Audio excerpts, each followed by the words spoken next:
This is pretty cool. Astronomers found a quadruply gravitationally lensed quasar by accident. Quasars are actually galaxies much like our own Milky Way. Every big galaxy has a supermassive black hole in its core, and as material falls into that black hole it can pile up on the outside and form a disk. Friction in the disk heats it to ridiculous temperatures, and it glows intensely. Sometimes this disk can outshine all the stars in the entire galaxy. Generically, we call these systems active galaxies, or active galactic nuclei, since all the action is in the center. There are many different kinds, depending on their characteristics.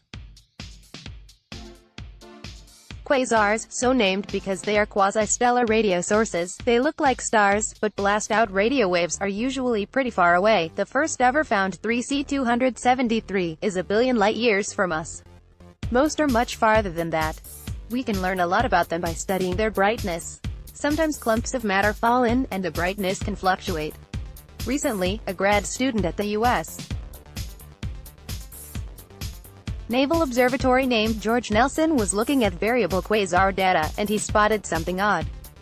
He was looking at observations using PAN-STARRS, the Panoramic Survey Telescope and Rapid Response System, a 1.8-meter telescope on Haleakala in Maui, which observes huge chunks of the sky at a time, and it turned out what he found was a quasar that was distorted by a strong gravitational lens. Okay, so what's a gravitational lens? This is when a third object like a galaxy is between us and a more distant object. The gravity of the intermediate object bends the light coming from the background object, causing all sorts of weird effects. The image can be smeared out in an arc or circle, its light can be magnified, made brighter, or multiple images can appear around the center. Because the light gets bent, we call this effect lensing, where the galaxy doing the bending is the lens and the more distant object we call the lensed object. Video of how gravitational lensing works in this case. The quasar, called J014709463037 after its coordinates on the sky, is a staggering 11 billion light-years away, nearly 80% of the way across the visible universe. The lens is a galaxy, only half that distance, about 5.6 billion light-years away. The geometry of the lensing makes multiple images of the quasar around the lensing galaxy, 3 above it, and 1 fainter one below.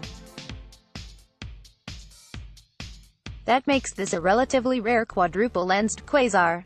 Follow-up observations were made using the ginormous Keck telescope, also in Hawaii, on the Big Island, and confirmed the ID as a quasar, and refined the distances to both the lens and the lensee.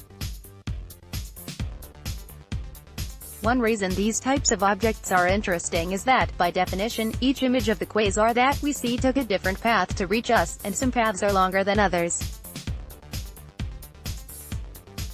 So if, say, the quasar's black hole swallowed some big gas cloud and flared up, we'd see that happen in the 4 images at different times. The delay can be days, weeks, or even months, depending on the geometry.